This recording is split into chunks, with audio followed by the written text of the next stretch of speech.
Good morning, everybody. Welcome to Wednesday, Hump Day.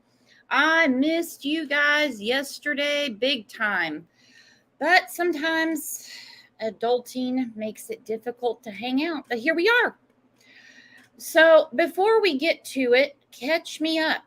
Bring me up to speed. What's going on, Jody Sue? And no, that's not what the show's about. I have a reputation for being the last to know. Let's see who's in here. Hold on one second. I got to get to another screen. Got a lot of stuff going on today. Fed Up, where you been? Fed Up says, yay, got to catch a live today. Where you been? We got new member Kit. Thank you for becoming a new YouTube member. Kane Corso in the house. Karen J. Mama K. I'm not going to say what's going on. We need prayers. Big time, however you do it. Big time thoughts and prayers Mama K's way. Emma Lou, hello. Our friend Kat. Our friend Kat's in. DT Driver. Angie Gibson. Angel Pete. Denise, Preschool Granny. Mayor. Candace, hello Candace. How are you? Hello Pat. Beck B, there's our friend Beck B. Big T, Zach Walker. Zach, where you been? I haven't seen you in a while. There's Pat. CR's a new member. Welcome, welcome. Sharon Chevalier is in. I've been doing the members lives. I'm trying to figure out a happy medium for everyone. I was doing Friday afternoons, worked out pretty well, and then several people reached out and they were like, I'm always missing the members live because I don't get home from work until 5, 6 o'clock. So I've been trying to adjust the time. It didn't work out very good Monday. Monday was a dumpster fire and a half. I'm sure you've heard about it, but it has nothing to do with Summer Wells at all. At all. JPL, how the hell are... It's 7 a.m. in JPL world. Is everything okay, JPL? What kind of coffee are you drinking, JPL? Juicy Tequila Bobo, what's up? What's up? There's my friend, Be a Shiner, Not a Whiner, Misty Dew. How is everybody doing today? Avi's in the house. I got a jar of dirt. I still want to know about that. Are you a Johnny Depp fan? Gonna assume so. Hello, Just Me, Katrina, Amanda. If I miss anybody, I will catch you throughout the show. Muscles and Mascara's here for a brief minute. Oh, I do see Wolfcat. I thought Wolfcat the other day came in. It was a different show. I think it was for Michaela Jones. And said, taking a break. We all need a break from time to time. Wolfcat, how is Brooks? Doing good. Hello, Ariana. What a beautiful name. Gorgeous name. So watching the news this morning, reminded that we're not in fall time yet. Going to be 96 today. I'm over it. Whatever. Just hot as hell. It's been hot as hell since May. It's how it is. No point complaining about that. 25 years today, guys, since Princess Diana died. Wow. It was real hard not to choke back. We're going to talk about that today. Also, Summer Wells. Some things about Candace, of course. So, throughout the show, just out of curiosity, where were you when you found out Princess Diana passed away? Muscles and Mascara said, just did a run in Texas heat and humidity. Air you can wear is what we call it here. Air you can wear. Hello, Eddie. What's up, my friend? Yennefer's in the house. Letting everybody get settled. Mama K. Yep, the world's princess. I was reading an article this morning. I was looking for something else, and it popped up about how she changed the royal family forever.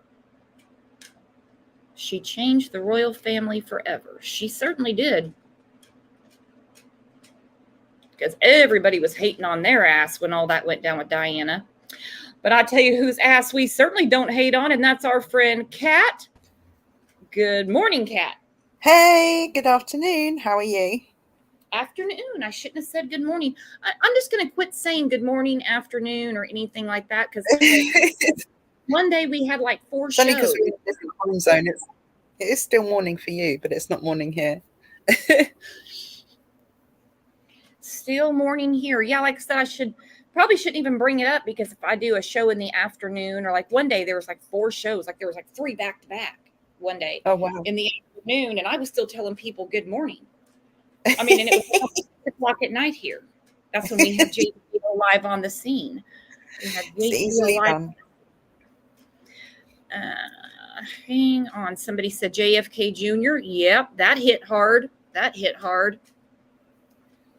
Yeah, I was weird. That was weird. You just reminded me about it being 25 years since Princess Diana. And yeah, I think she did change the royal family. She certainly changed the British perspective on the royal family, because now she's gone, most of us can't stand them. And if that isn't the truth, because where would appear to people on this side of the pond, as you say it, we just kind of thought it was they could do no wrong in Mm-hmm. the eyes of the United Kingdom, Britain. Mm-hmm. And then when I saw after she passed away, wow. Mm-hmm. Yeah, there was a huge outpouring of grief across the world, I think, for her, and the legacy that she left, with AIDS victims and landmine victims and all of the kind of people that she'd spent all of her career, if you like, or all of her time in the royal family, reaching out to and helping. And as soon as the kind of grief died down, there was a deep-rooted, deep sense of anger, I think, that's just stayed with the British people. I can't speak for all of us, of course, but I think there was just a deep resentment and anger that Charles seemed to move on pretty quick. The boys were forgotten. They were kids at the time. They pretty much reacted the same way most people would react to losing their mother. Harry got quite hard on the drugs and all of this kind of stuff. And, that underlying resentment, obviously the whole shit with Andrew and all of that, it's just really stung. It stung the feelings of the British people, and I think there's a real underlying current of anti-monarchy now in this country. It's changed it forever, I think. That's basically what this article was saying too, that so Mm-hmm. many people that were coming of age, I guess Mm-hmm. is the word Mm-hmm. I'm looking for, at the time Yeah. that she passed away, became very vote the monarchy out. Have you ever seen, I say vote them out, however you do it. Have you ever seen the movie with Helen Mirren, and I can't remember the guy's name? It's called The Queen. Yeah, I think I saw it a while ago. Yeah. Amazing movie. Helen Mirren got the Oscar for it. Yeah, that's And right.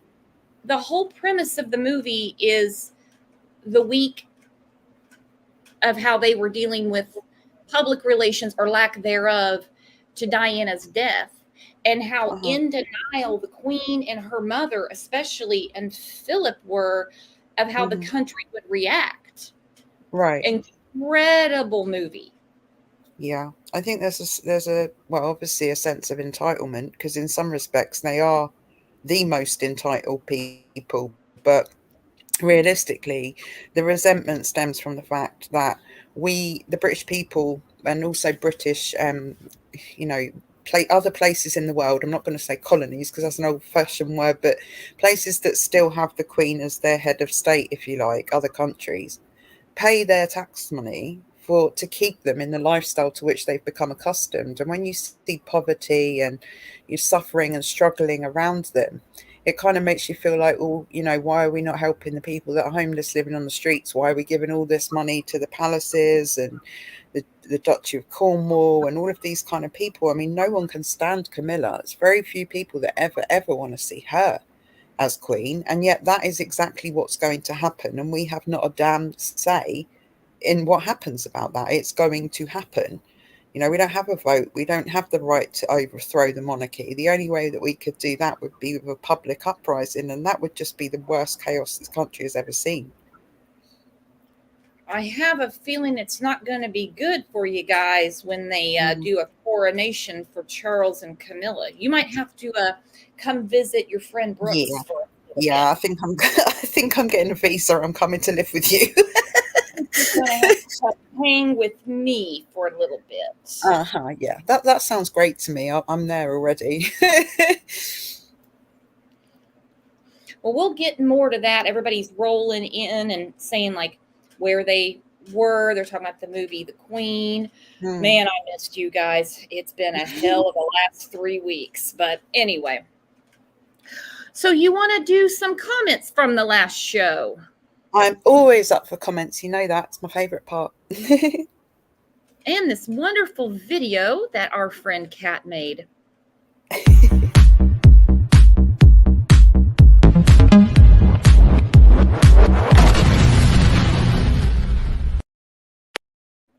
All right, from the last show about Summer Wells, I believe we did today's Wednesday, last Thursday, I believe. Title of it was called What About Summer? If you missed it, go back and check it in the replay. It's me, not you, said Brooks. Has anybody thought that Dawn could be the mastermind and she was told to take the hit and follow the script? That has crossed my mind. What about you, Kat? Yeah, many times. I'm not entirely sure that Don is as innocent as he's made out to be in all of this, really.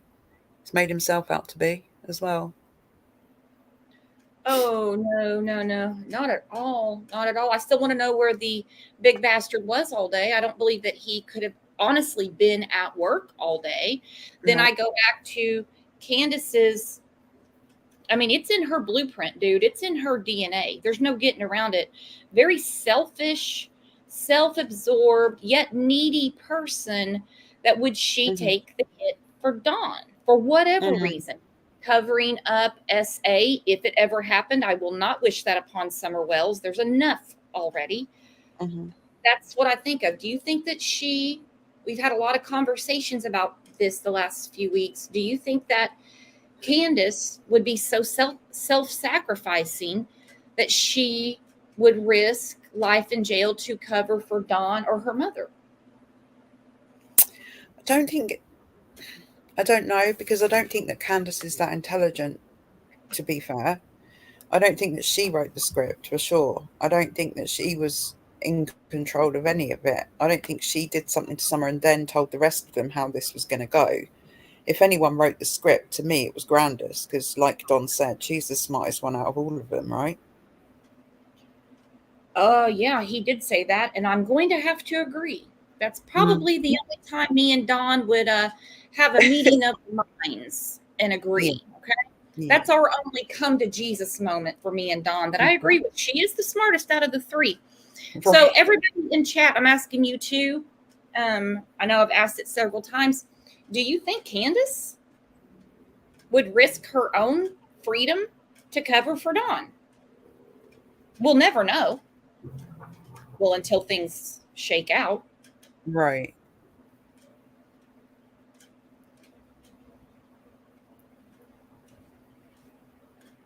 I don't know. I don't even know why any of them would cover for each other, but I guess what we thought early on, what we've said throughout really, is that it seems that they have something over each other in this scenario. They're both holding on to something against each other. I don't think that Candace would cover up for Don or Candace, but I expect that she would actually expect them to cover for her. Oh, I agree. I totally agree with that. She does seem to have that mentality that they're going to stick up for me. I can't figure out the dynamics except for the fact that it is wrong on a million different levels. It's wrong. It's been said many times. I mean, early on, they each have secrets on each other. Well, I mean, it shows how stupid they are because, I mean, in this country, probably in every country, there's really nothing worse than if that's what happened. I'm just figuratively speaking. If talking about murder, that's going to put you away for Right. life. So if you Right. have something on Dawn that is not obviously not murder, it's something on Grandis that isn't, well, wouldn't you roll the dice and say, look, I'll take my 5 years, but you're going away Yeah. forever. Right. I mean, remember when Grandis gave that interview or not recently, but more recently, to the news station where she said, we haven't got lawyers, and Candace hasn't got one as far as I know, and all of, we're not lawyered up, blah, blah, blah. And she came out with this whole different story about how she, that was the last time she saw Summer, and she took a nap and all of that kind of stuff. Candace pretty much disappeared within a couple of weeks of that interview, if not sooner. So it was almost like she was relying on Grandis to back her story up. And Grandis obviously wanted out and decided to tell her truth, if you like. And Candace and her apparently had some almighty row, and Candace has disappeared and Grandis has moved out of state. So Candace is obviously expecting Don and Grandis to back her up. Whether she'd do the same for them or not is a different story, I think. And it's so disgusting that between the three of them, nobody would stick up for Summer Wells, right. But they're sticking up for each other. Think about that. Yeah. Nobody would stick up for Summer Wells or the boys, but they're sticking up for each other. Right. And hasn't that always been the case? Because I would lay money on the original story about planting flowers and all of that rubbish that happened when they got back, blah, blah, blah. Every single word of that being untrue. And yet, at any point, if they'd have told the truth in those early days, then I bet you Summer wouldn't still be missing. She'd have been found by now. There would have been closure and a proper end to this. But from day one, they've made up this script as they went along. And this is where we're at now. None of them did it for Summer's sake, because if they did, they would have told the truth a long time ago. They would have told the truth a long time ago. You got that right. And speaking of the script, I've got to find the clip. I'll talk about it next week because it's got to be revisited. Where the oh so classy and always more charming Candace with a jug of R&R in her belly. I think she was on Cam and Allie's channel. It could have been Benny's. I don't remember now. I want to make sure before I say, and she said I wasn't comfortable with the script. Right. And I'm like, the script? What are you comfortable with? I mean, you're obviously drunk as a skunk. While you're at it, why don't you tell us what else you're not comfortable with? I think we need to get somewhere. Right. Perfectly comfortable with my daughter not being around anymore, because obviously, I can't lie about that. It's not my metabolism. But I wasn't comfortable with the script that we made up regarding it or surrounding it. No? Okay. And just so just low vibration all the way around about their little beautiful girl gone, disappeared, evaporated. No searching, no loss of sleep, no pacing the floor, no banging down doors, no, trekking because of bears and snakes and all of that you don't want to actually go for a walk. And, just like you say, low vibration energy. I mean, come on.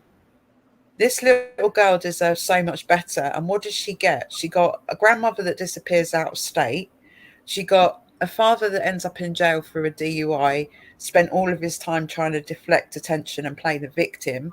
And a mother who's just like, oh, what day is it? Oh, crap, it's time to drink another bottle of whiskey and get gone in my head kind of thing. Like, it's just sickening.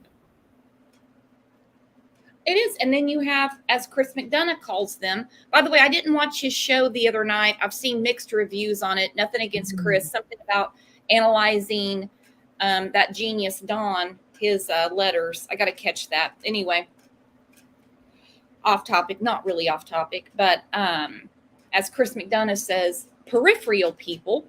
Right. So not only do we have the three people, I mean, the main one in charge of watching her is Candace because she's with her basically 24/7. Then you have Camper Queen, Dungeon Dawn. So those three. So not only did they not take care of Summer, but then you have, as McDonough calls it, peripheral people. So you have Jody Sue, who has been, I would say, transparent about the abuse going on at the home. She could be lying about the whole thing. You never know with Jody Sue. Allie, Leslie, Grandbun, Sherry. Oh, the cast of characters in this whole thing has just been absolutely shocking. It's worse than the worst circus that you've ever been to. Oh, numerous people that you could count on one hand, that, or two hands actually, that have come out of the woodwork since this case started. Yeah, peripheral people is the operative word, because I, like you, I think that the person that sees a victim last is most often the person that has something to do with their demise. And in this case, that would be Candace. But the rest of the people, I mean, there's no way that Don doesn't know what happened by now. No way. Whether he knew it in the first few days or not, if he wasn't involved, then he knows by now. Candace, who, in my opinion, made up the script, made up the whole way that she disappeared and all of that. And then the woman down the road getting her own YouTube channel so that she can sit there and moan about the way people treat victims and their families while she's sitting there getting off of her face and talking, absolute crap about nothing to do with Summer. They're just exploiting every last drop out of the case for their own benefit, as far as I can see. They are, and they've benefited none. They have not benefited monetarily, even though she was getting all these cash apps and everything. That's not enough to keep her in cigarettes and R&R for too long. I'm wondering who's supporting her now. I wonder that too, and I'm still on the theory myself personally that the person bankrolling is Tim Mullen. He's at least bankrolling Don. I would have to agree with your opinion 100%. It's the only thing that makes sense. Somebody, we all got to eat. We all got to eat. And going back to something you said, Kat, which is, I can't agree with more. When someone disappears, they're murdered, foul play, 99.9% of the time, it's the last person to see them. Yeah. This would be Candace. But Candace makes sure to tell people. So I'm on the fence about how dumb she is, that the last people to see Summer is her brothers. She makes sure to tell everyone. The last, think about how sick this is, everybody. Yeah. The last people to see Summer Wells, according to her own mother, is her brothers. We're going to talk more about that. Go straight back to that thing that you were just saying, though, about who would she cover for? Would she cover for Don and Candace? She doesn't even cover for her own sons. Not even for her own children. She's not, covering for them. She's putting them straight squarely in the frame with that comment and that kind of way of being and talking. Is she's putting her boys in the frame squarely. It's not their responsibility to look after a 5-6-year-old child. It's your responsibility, Candace. You're the adult on the premises at the time. 100%. 100%. I think I'm the oldest in my family. Many times I was put in charge of, watching, the youngest, keep an eye for a second. You know what I mean? But at the end of the day, I wouldn't have been blamed if said sibling jumped off the couch and hit her head, because it happened. I wasn't blamed for it.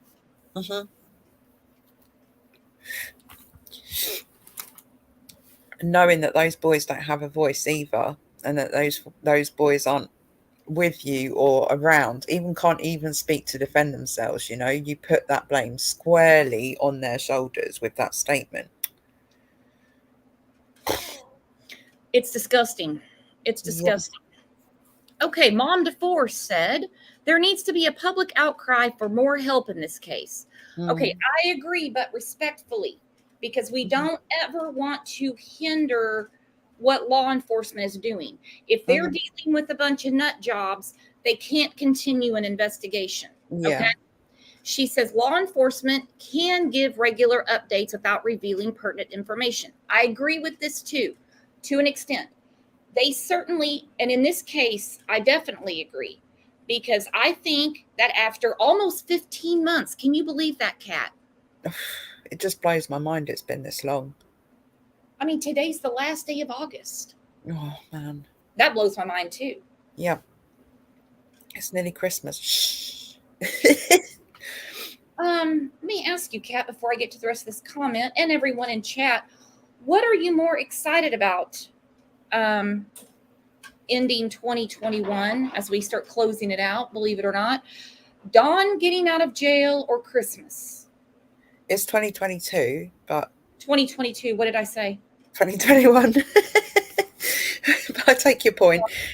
What am I more excited about? Don getting out of jail or Christmas? Well, I'm not massively a Christmas type person, but I really am not massively excited about Don getting out of jail either. So can I have another option, please? Well, here we have Thanksgiving, so I would meet you in the middle. Yeah, I'm still sunbathing too. There you go. I'm still having margaritas. You can have your pumpkin coffee for now. All right. So she says law enforcement can give regular updates. I really think in this case they should give some sort of something. I really do.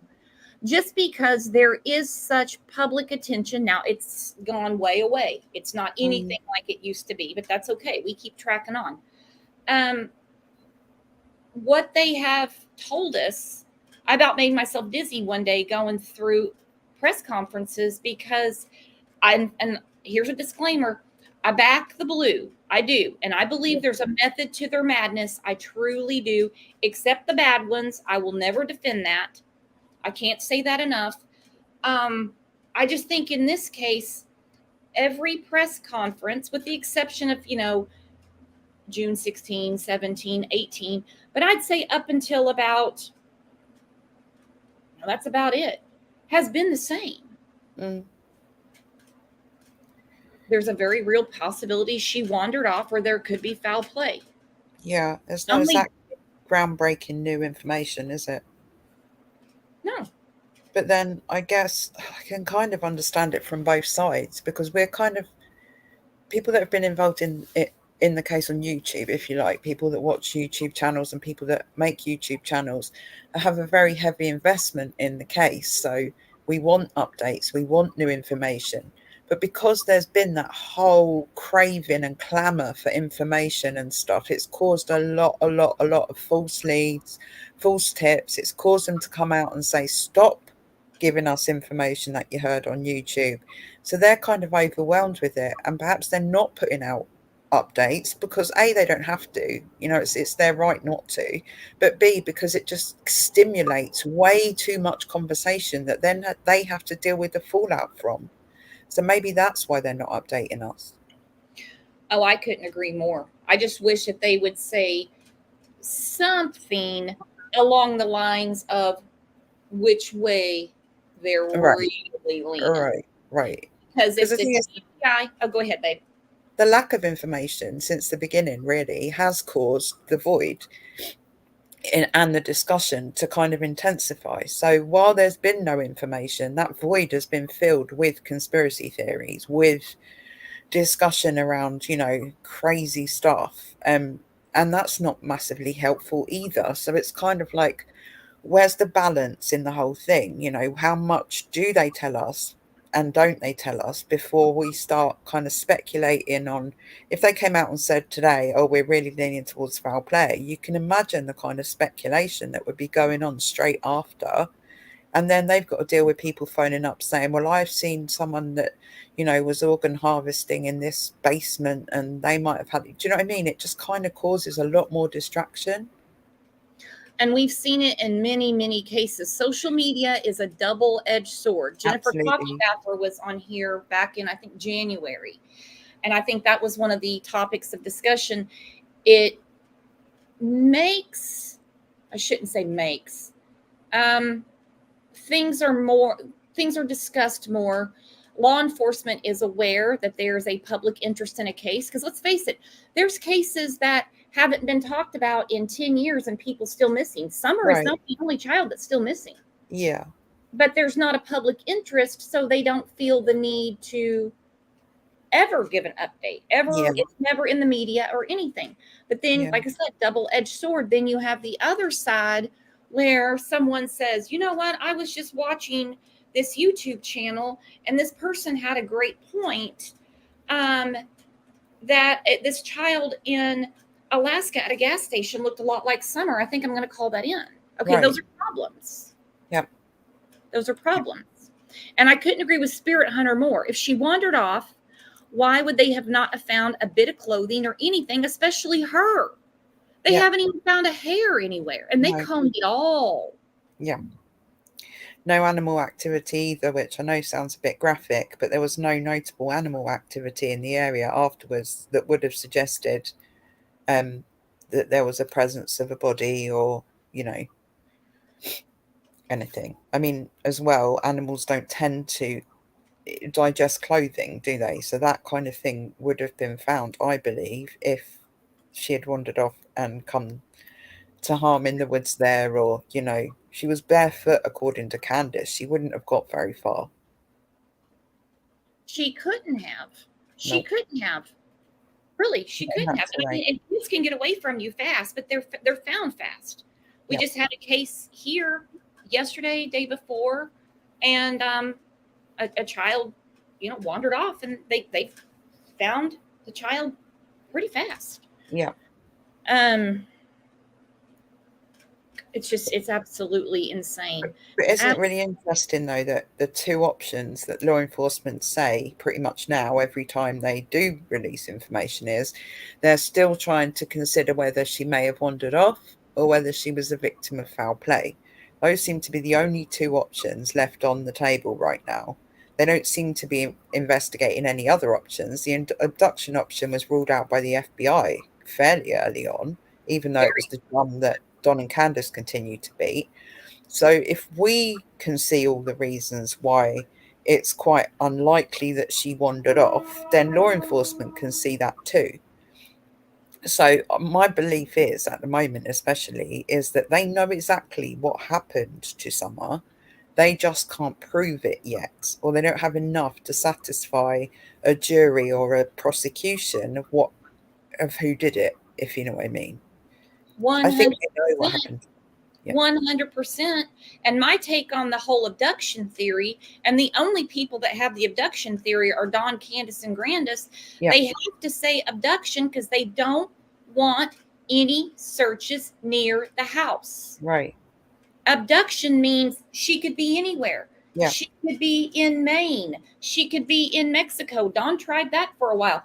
They don't want them looking near the house. That's just always been my theory. Yeah. Then back in March, we had Ronnie Lawson, a very pissed off Ronnie Lawson, that said, no, they're not cooperating. Why would you need them to cooperate if she wandered off? Exactly. There's a lot of things that wouldn't be happening if they truly believe she had just wandered off. There's a lot of things that would not be happening if it was a simple case of she wandered off. There's way too many agencies involved. There's way too much. Well, it's a criminal investigation. We even found that out. So it's not a criminal investigation because she wandered off, is it? No. They don't do criminal investigations if a child wanders off. No, and Don wouldn't be a suspect because he would have been at work. He wouldn't have had eyes and said, well, I think she went this direction. He wouldn't have been there. Grandis was, maybe in her camper napping, maybe washing her hands from planting flowers. Hell, we don't know. They wouldn't need her cooperation. I didn't see her. She must have wandered off. Why would you need cooperation if she wandered off? You would just be looking for her. Exactly. No, I think they do know. So Mom to 4 goes on to say, a snarky comment from Pruitt isn't enough. I agree.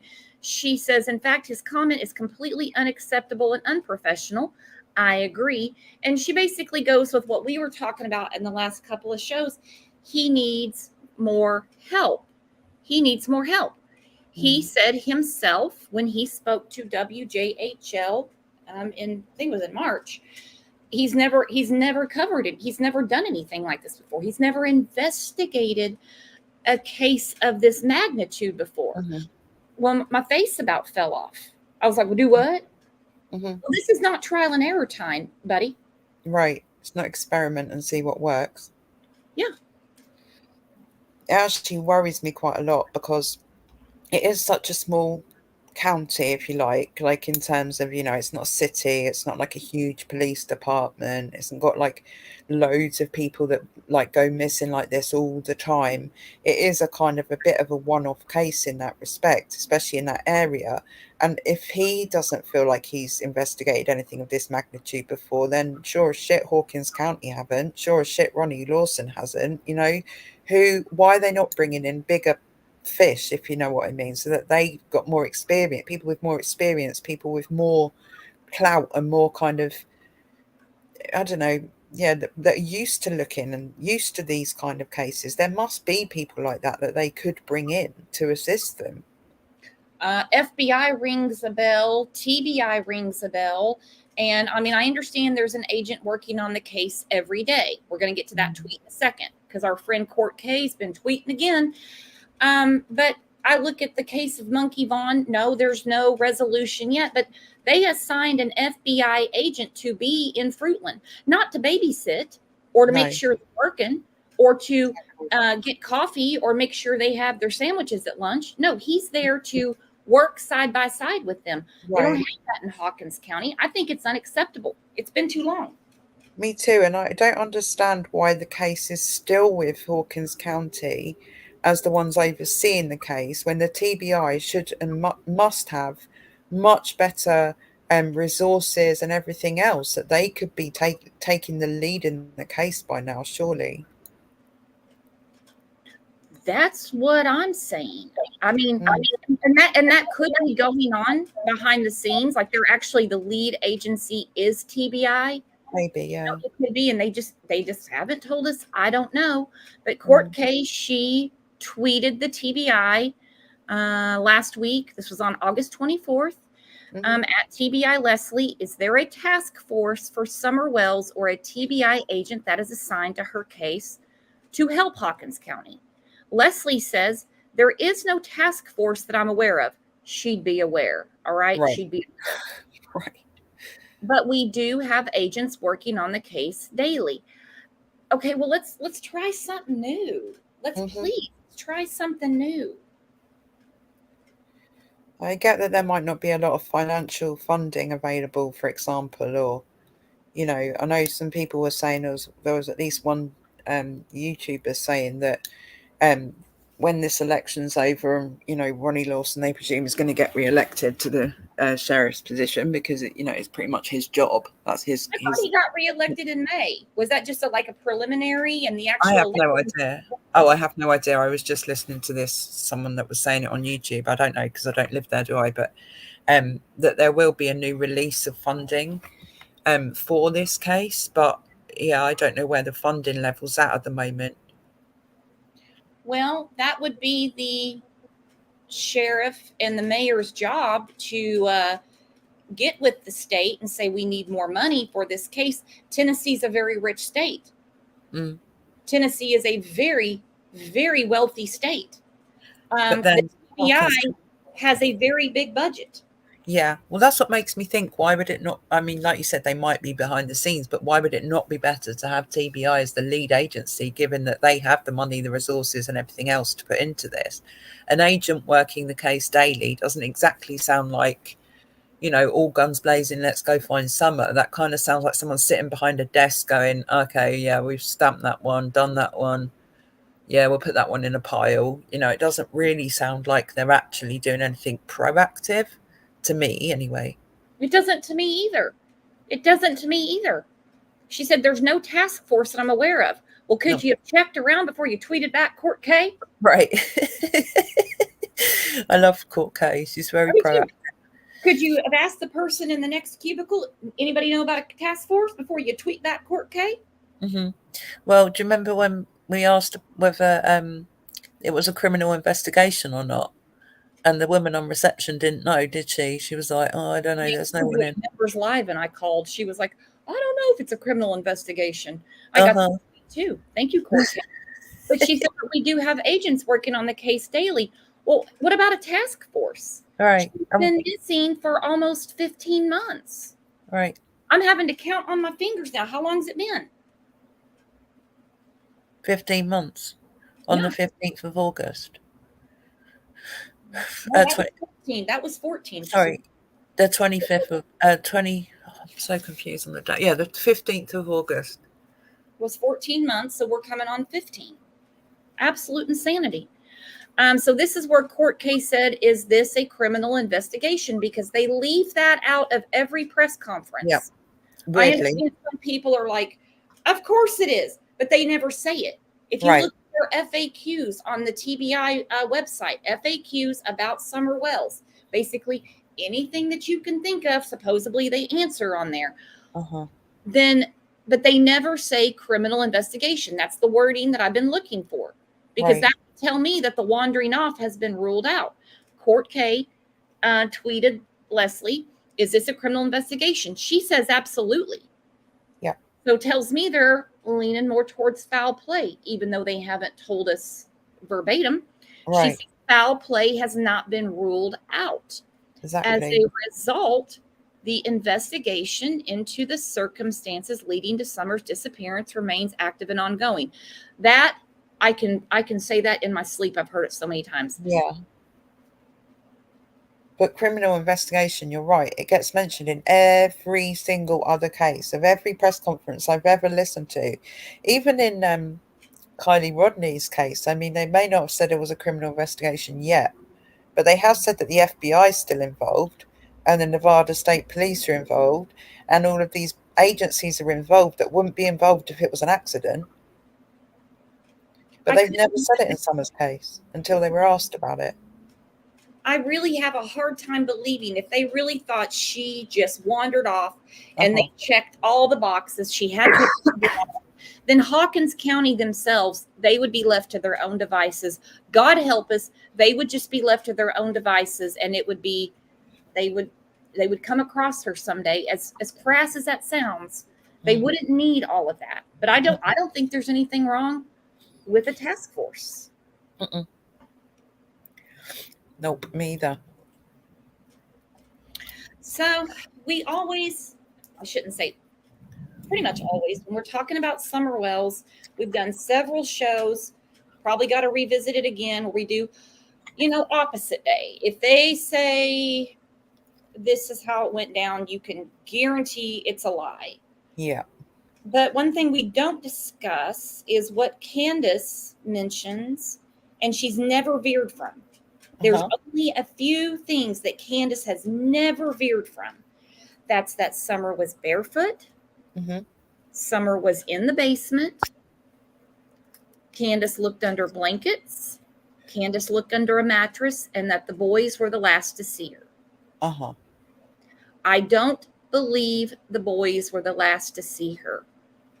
I don't either. I wonder why the basement is the key focal point of the house for Candace.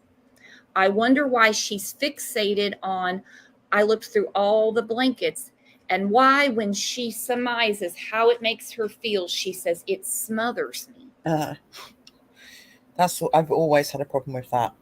Ever since the moment I heard it, my blood ran cold.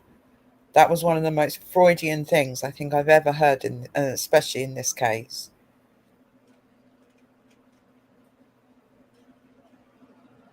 And hang on. Dim Smole says, Candace has many afflictions and may not win Mother of the Year. But from seeing her speak of her daughter, it's evident she is devastated. She loves that little girl. I haven't gotten that vibe from Candace at all.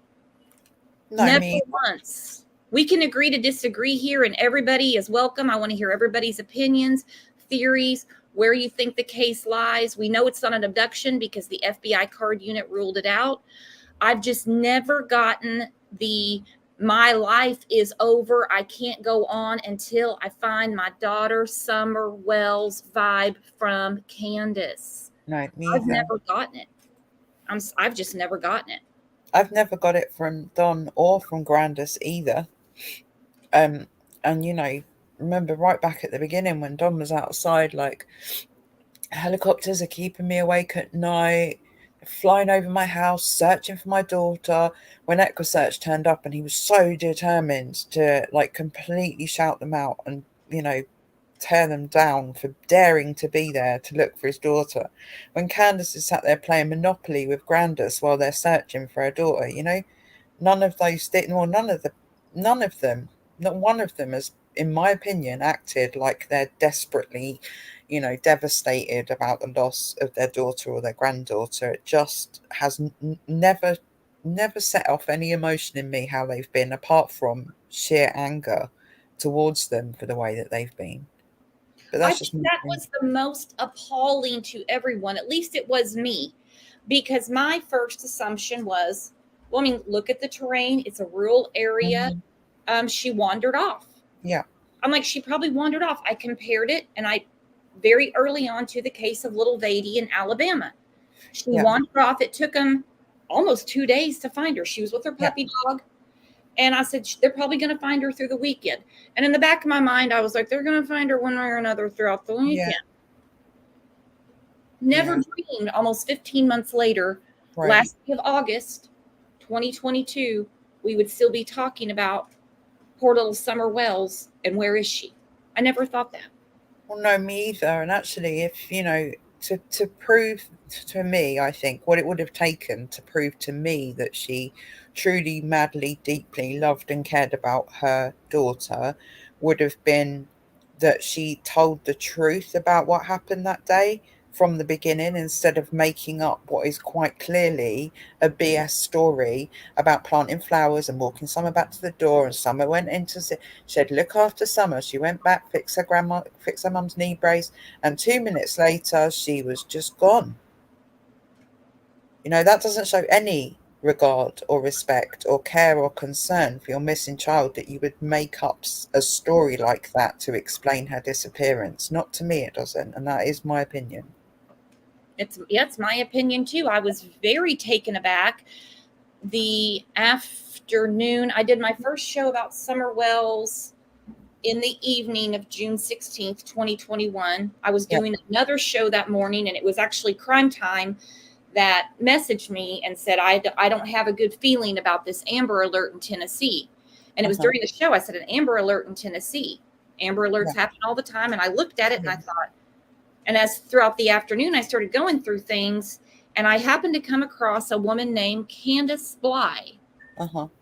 who was arguing with people in comments regarding the disappearance of her daughter.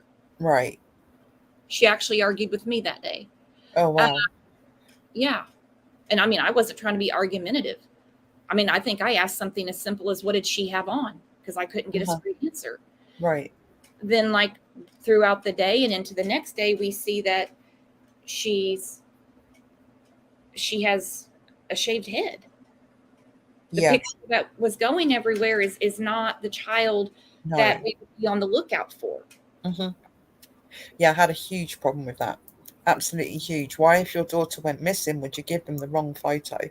Or would you not make sure that they had an accurate photo when the Amber Alert went out?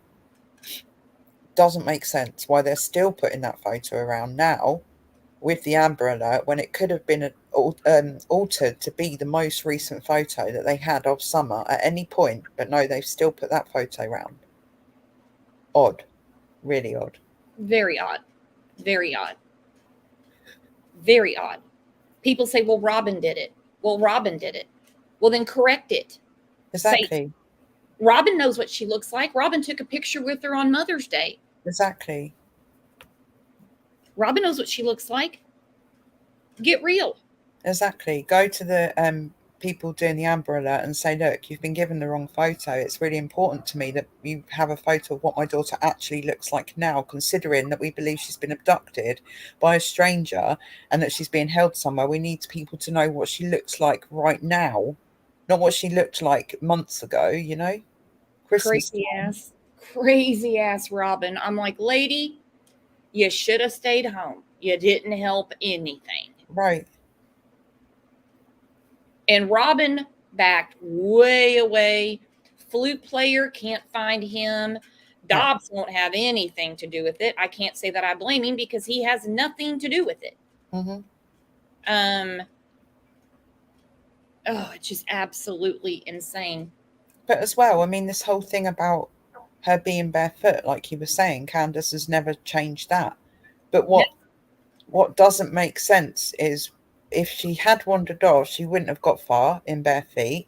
How does Candace know she was barefoot? How did Candace know that she didn't go down to the basement, put on some shoes, and then be abducted? She just doesn't know that. There's no way if she says she wasn't the last person to see Summer because the boys were, then how does she know she was barefoot?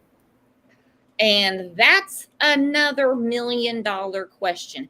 How does she know Summer didn't go inside and when she didn't want to play with her brothers, went down to the dungeon and didn't put shoes on to go wander off? How does she know? Right. But she has always stuck with that. She's barefoot. Mm-hmm. She's barefoot. For some reason, she can't commit to what Summer had on. No. That's for 1 million reasons that bothers me. And the initial search for Summer, I'm not talking about canines. I'm not talking about Hawkins County. I'm not talking about neighbors. I'm not talking about the hundreds of agencies that flooded East Tennessee, Ben Hill Road. I'm talking about the initial search for Summer is when her mother realized she couldn't find her. Mm-hmm. Ha ha. When she describes, we're going to look at a clip. When she describes her search for Summer, it consisted of looking under a couple of blankets, under a mattress, which the hell could she squeeze under that mattress? Right. Mattress. She goes outside the door because Summer used to like to sit next to the door and play by herself, as if that doesn't break your heart. Right. That's the extent of the initial search. Yeah. And then I don't know what they did all afternoon. Well, we know she was posting on Facebook. Say that again. We know she was posting on Facebook at like 6:05 because there was a post that went up on her Facebook at 6:05. Bearing in mind that Ellie said that she was last seen early afternoon and they didn't report her missing until 6:30. Candace was posting on her Facebook at 6:05 photos of her son with Summer's arm in the corner. So, yeah, doesn't say to me they were desperately searching at that time for her, considering she would have been missing since early afternoon, one would presume. No, but if you look at the not to cross cases, it's just an example that popped in my head. The arrest affidavit of Letitia Staunch. I might be saying the last name wrong. I got corrected on that one day. Some people say it's Stouch, not Staunch. Anyway, Letitia, the arrest affidavit, they're going through, this is before they had found Gannon, how they believe the murder occurred in his bedroom. And then they say, then she posted on Facebook. Right. She made sure to have a Facebook post. Yeah. Yeah. Really odd time to be posting on Facebook, in my opinion. And they explain why that Facebook post was important. Yeah. Now, the case of Kyron Horman has not been solved. He's still very much missing, and it's very much an open investigation. It has been mentioned many times. The all too famous picture that Terry Horman posted. And I mean, she hasn't been charged. She's just always been suspicious. Okay. Yeah. She posted around, I think it was like around 2:00 in the afternoon on Facebook, the picture of him at the science fair. She didn't post it when she was at the school. No. And they talk in that case too. She's not charged, just a little suspicious. I think she's a lot of suspicious. But anyway, and they have spoken many times about why that Facebook post is very important. Yeah. I think later down the line, we're not going to hear why that Facebook post of Candace's 6:09 p.m. June 15th, 2021 isn't important. Yeah. exactly. I just think she was busy creating some kind of alibi slash time line. I mean, she can't tell the time. That's another thing that's constant about Candace. She may have said certain things over and over again, but one thing we know for certain is that despite having her phone in her hand for like 99% of her life, she can't tell the time. Because time flies when you're trying to enjoy yourself, right? It's exactly what she said. Yeah. She's trying to have fun. But she's Cindy, well, yeah. creating her own timeline, in my opinion, by posting on Facebook. She might not have been able to tell you what time they got home, what time Summer disappeared, what time she called law enforcement, what time anything else that they did that day. But she knows because she posted on Facebook that that's going to get seen and, recorded as her doing something at that point. What you said just blew my mind, Kat. You don't even realize it. That could be a title of a show. She was creating her own timeline. That Hmm. is exactly what was said about Letitia with the Really? crazy running around that she did. She had, well, much like Candace. Yeah. Candace had to go to the hippie house. Candace had to take her swimming. Candace had to take mom to the emergency room. Candace Yeah. had to pick up Hunter. That's the same with Letitia, with Gannon Hmm. that day. She had a lot of odd errands. Right. Then nothing, dead air. Then Uh-huh. she posts on Facebook and they said she was creating her own timeline. Right. Yeah, I agree. I think that's exactly what she was doing. She can't tell the time, but she knows how to create a timeline, right? She doesn't know what time she did any of that stuff, but the fact that she did it is going to have registered somewhere. Oh, and it did. It did Hmm. for Letitia, and it will for Candace. Yeah, I Jody believe. Lynn, welcome to the channel. Hit that sub button, give it a like. Don't forget to hit the bell to get reminded for every time we go live, because you never know anymore. Used to have a very strict schedule, didn't I, Kat? You 9 a.m. did. every morning. Well, I kind of like the erratic schedule. It's more fun. Live life on the fast lane, Brooks. Keeping everybody on the toes. Exactly. Jody Lynn said, I'm just finding this channel. Welcome. Hit the sub button. Finding this channel, I have a few questions. The picture of Summer asleep in the back seat, was that coming back from swimming? Well, here's the damnedest thing. I can't tell you how many lives regarding that picture, that video, the milk, talked about the milk extensively, to hear later from law enforcement. They said to Ansley Daniels at WJHL that the last video of Summer is at the swim hole. We Yeah. don't know where the milk video came from. No. Although I have heard some claims, and are only just claims. I haven't got anything to back it up. That it was actually taken the day before by one of Candace's friends who was in the front seat with her, in the front of the car, and the video was taken by accident by that person and then shared to Candace on the 15th, which is when she uploaded it onto TikTok. That actually makes sense. It wasn't actually even taken on that day, but that, like I said, I can't verify that at all. It's just been discussed. Because the woman that sent it to Candace apparently said that was her in the front seat and that was her voice, but it wasn't taken on that day. It was taken the day before. And there's been many conversations, on here. Hmm. We got like way off track one day by everybody. I think we listened to it over and over.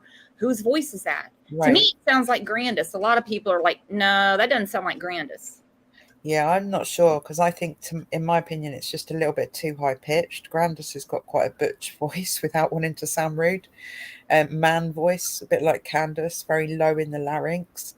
And that no, it might just be one word, but it sounded quite high, a higher pitch. But that was just my opinion of it. That's all. I'm not an expert. But then that woman came forward and said it was her that took the video and sent it to Candace, but they made it it was made the day before and it was sent to Candace the day after. And that's when she uploaded it onto TikTok. And that kind of goes back to what you were saying. She was making her own timeline, because Exactly. why, with your daughter missing, Right. would you just throw that out there Yeah. and not even preface it with, here's a new picture of Summer. Right. I took this Memorial Day weekend or something. You give us a Yeah. time of when it is, but don't don't allude to this was the same day. Exactly. And that's kind of, she's almost like, if that is the case, and it was taken by this friend who then sent it to Candace and Candace uploaded it on that day, like you say, it's trying to give herself another alibi, isn't it? It's trying to sort of like, without actually saying this is Summer from June the 15th, it's hinting at that, it's alluding to that, and people have run with that and taken it as, well, that must be the last video of Summer, that must have been made by Candace. You know, all of these kind of assumptions that were made, when in actual fact it could have been made even a week before, but posted on that day or the day after, just to add to Candace's fabricated timeline of the day. Mm-hmm. And the thing is I believe that they can, just my opinion, I believe that they can pretty much size up the rigmarole of the morning. You know.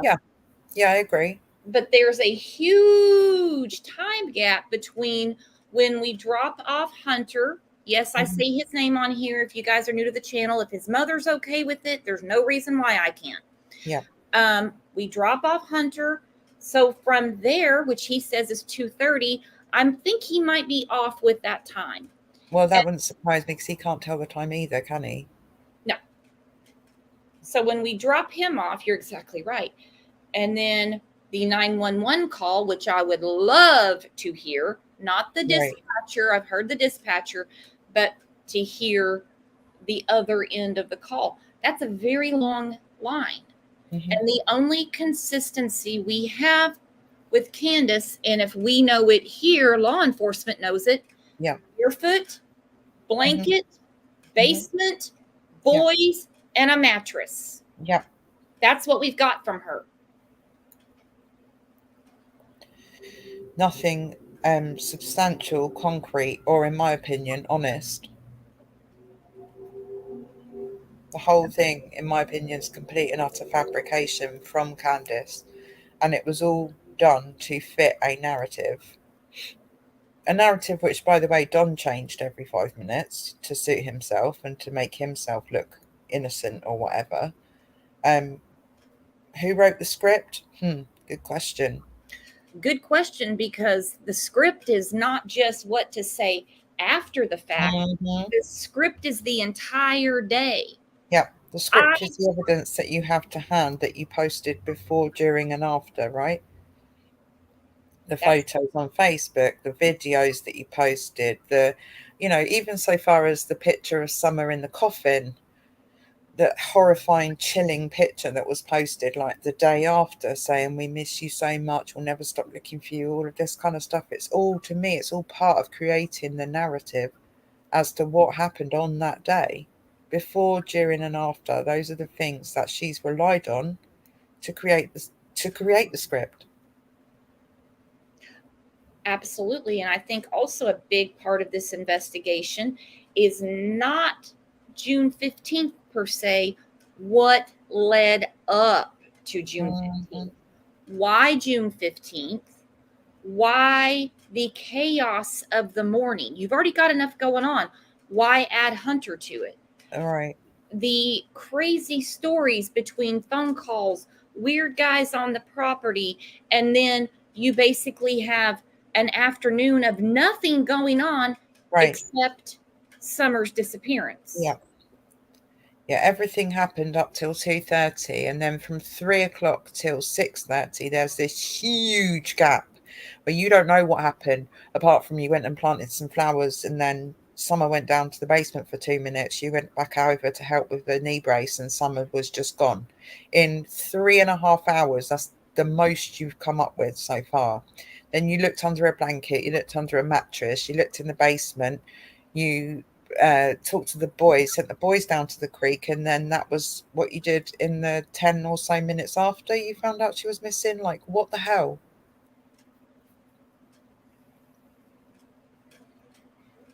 Let's hear it from Candace's mouth, shall we? Yep, let's do it. Miss, I can't lie because it's not in my metabolism. It's getting ready to address us all.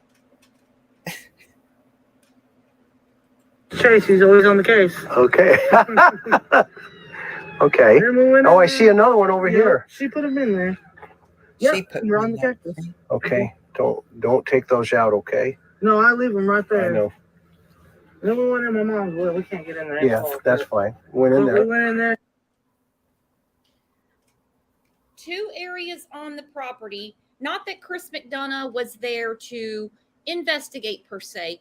2 areas on the property she would not let him look at. Grandis's camper and the shed. Yeah. We're always talking about the shed, okay? Yeah. What's in the shed? Was Dawn hiding? Is there drugs in there? Right. Some people are like, no, Summer's been in there the whole time. I don't believe Summer was in there at all. No. But she says, but we can't go in there. Now, here's a picture publicly that was put on Facebook. There's the inside of the camper. Yeah. Okay, so some of us would say, well, it's a mess. You don't want to show anybody that. But she's not afraid of people seeing Mess. an unkept house. Yeah.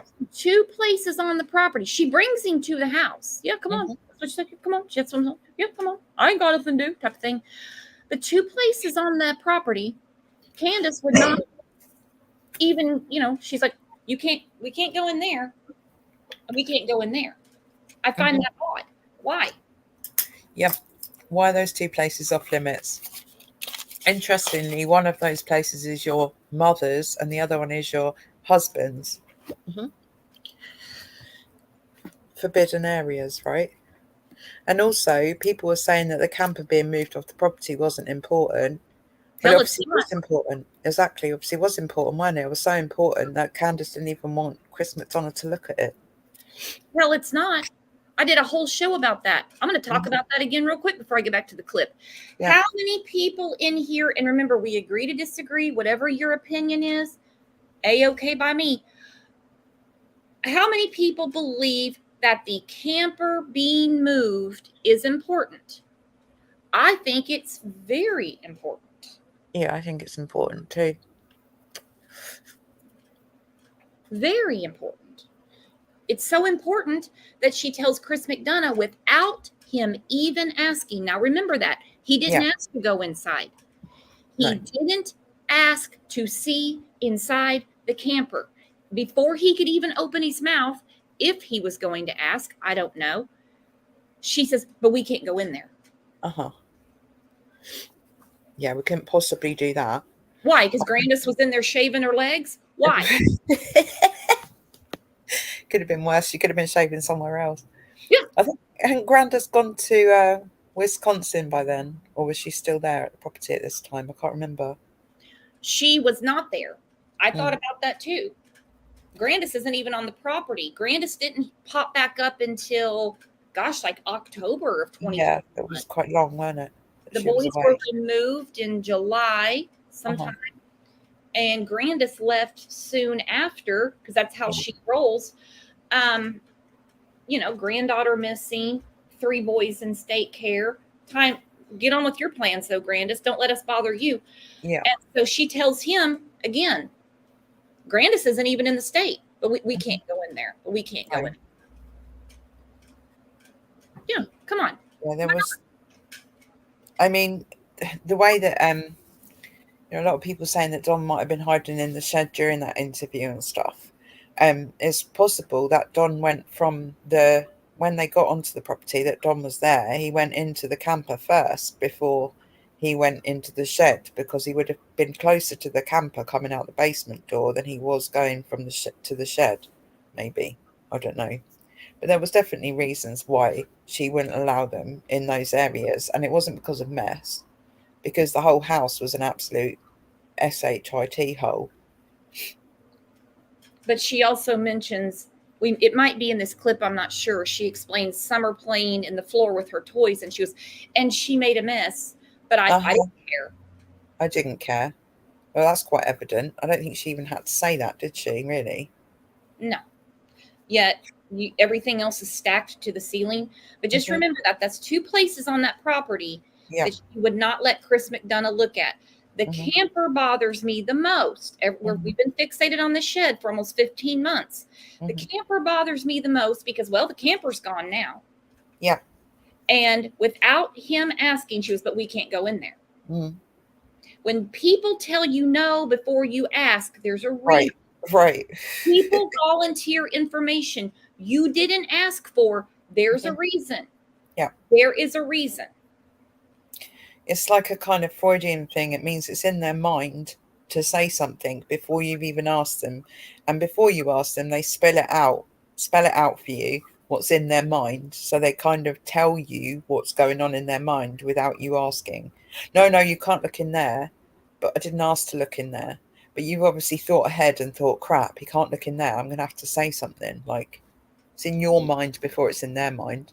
Yeah, it's one thing to have been like, can I look around in there? And her say, well, you could, but my mom's in Illinois, Wisconsin, wherever she was, and she has the keys with her. Exactly. You know, it'd been one thing like that. He didn't ask. So she gives a no before it's even out in the universe. Yeah.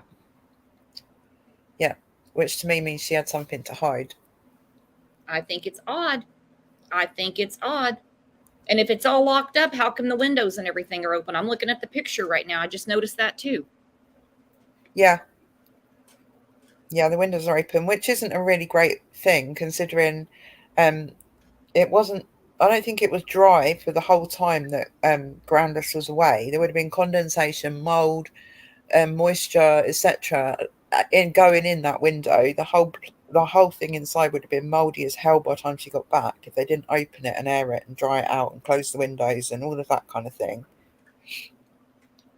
Tisk tisk, a little old mold's not going to bother them. Yeah, well, they probably wouldn't notice, but. And got some candy and stuff. She gets from grandma. Okay. And I said, well, I'm gonna go back over to the house. She wanted to go back, so I said I'd go back, you know. Okay. And I brought her. I literally walked over to here. Like literally walked right to here where I could see the boys and on the kitchen table. Got him. And I watched her walk in there.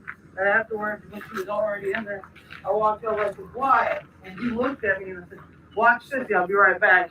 And that's when I walked back over to my mom's. Okay. And I was fixing her braids and stuff like that. And I said, well, Mom, I gotta go back over to the kids. And that's when I come back up into the house. Okay. With the boys. Okay. Okay. You walked into the house. Well, I walked into here.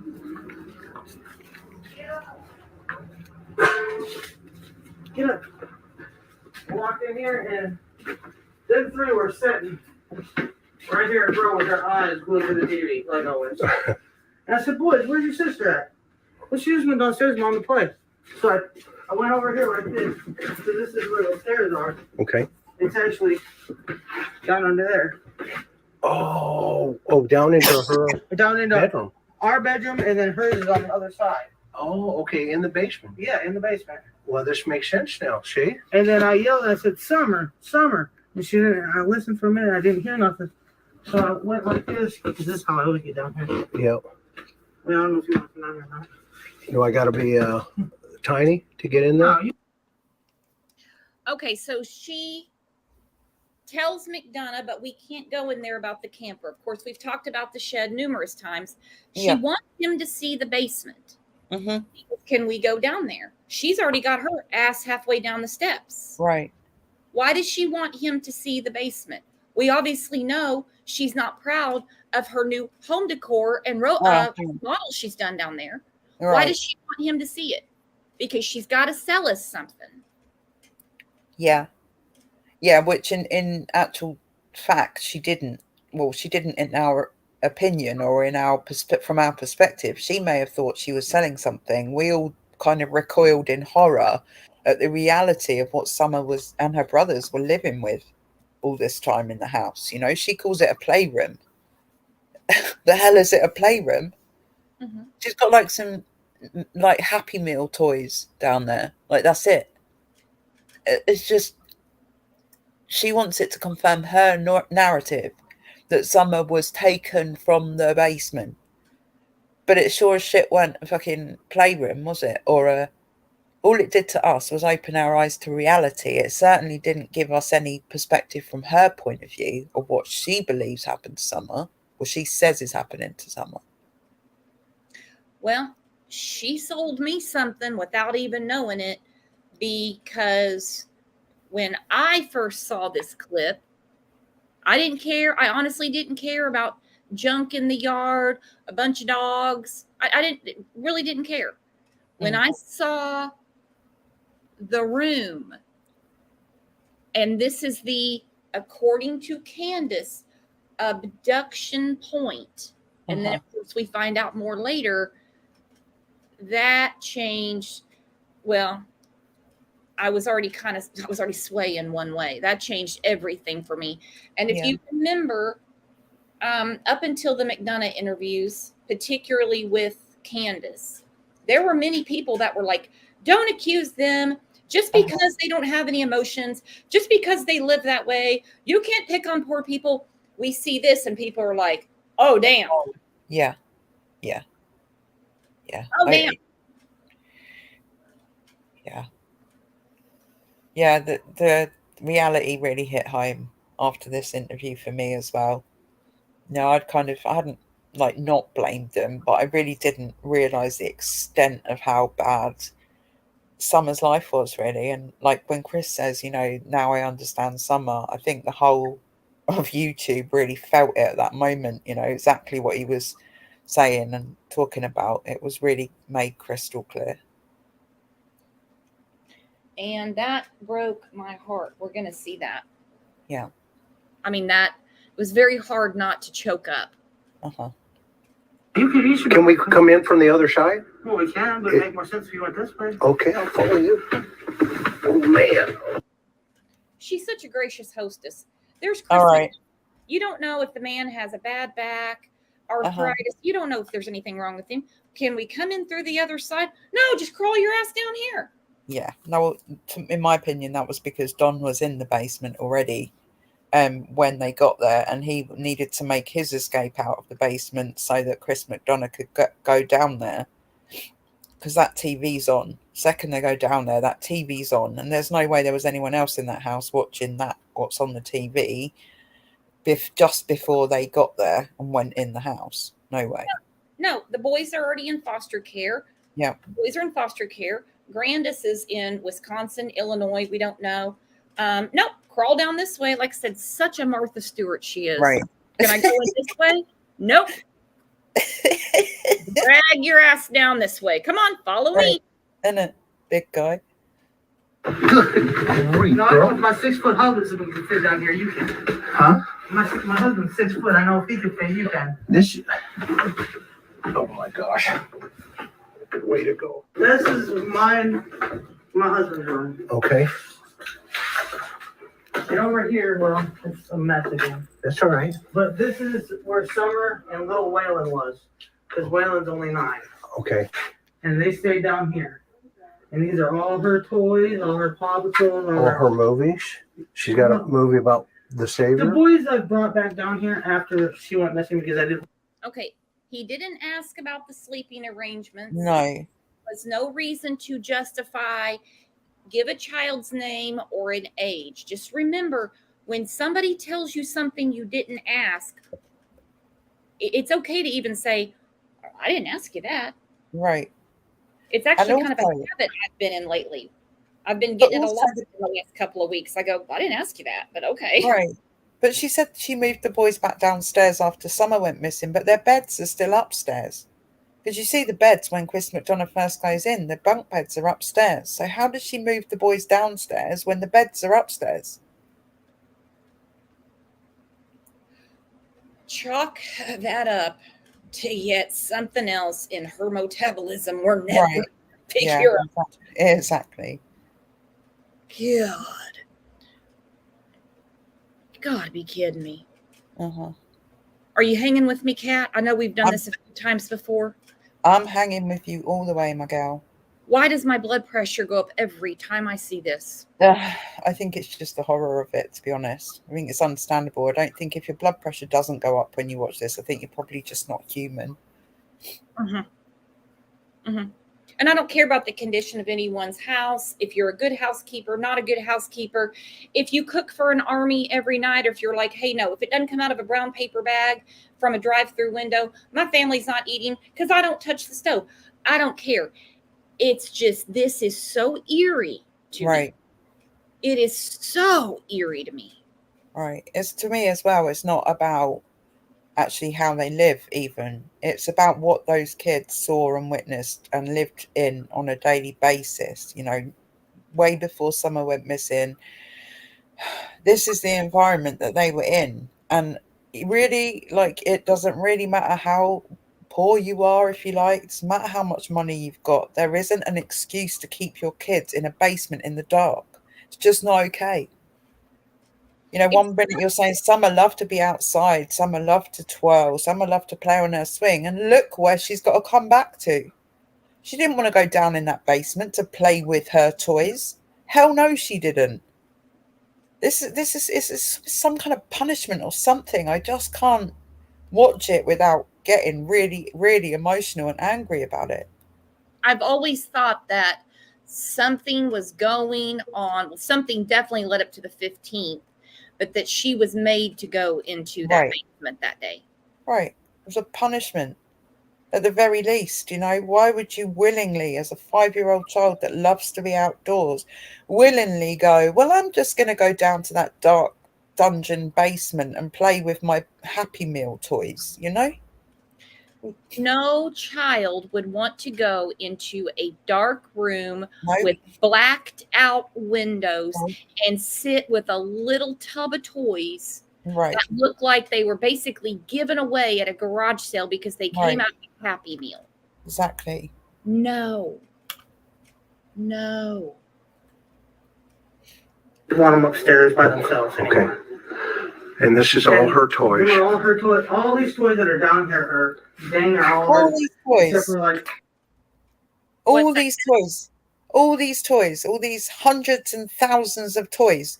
Where are the toys? She starts pulling out these tiny, tiny little freaking toys. You can't, she's saying all these toys, you can't even see any toys. At this point, you cannot visibly see any toys. Look what Laura said. Trinkets. Right, Trinkets. This is the kind of stuff my kids would play with for a few seconds in the back Mhm. seat. And then they'd exactly. be on the floor with a few French fries. And Right, on the ride home, they've already forgotten about them. exactly. All her toys, my arse. Interesting, she makes sure to tell McDonough in this clip, and the boys were still upstairs. Right. She brings the boys up quite often. Hmm. And I don't like it. I've never been comfortable with this. No. the Trunks and the Teenage Mutant Ninja Turtles in the game system. That's the boys'. Okay. But them are all her toys. And she's really into Paw Patrol. I see Yeah, that. I've been collecting from day one. And these are all her little ponies that I've bought. And then these are them girls that she likes. Them new fashion, I don't know what they are, little princesses or whatever. She's like all kinds of, here's one of them bracelets.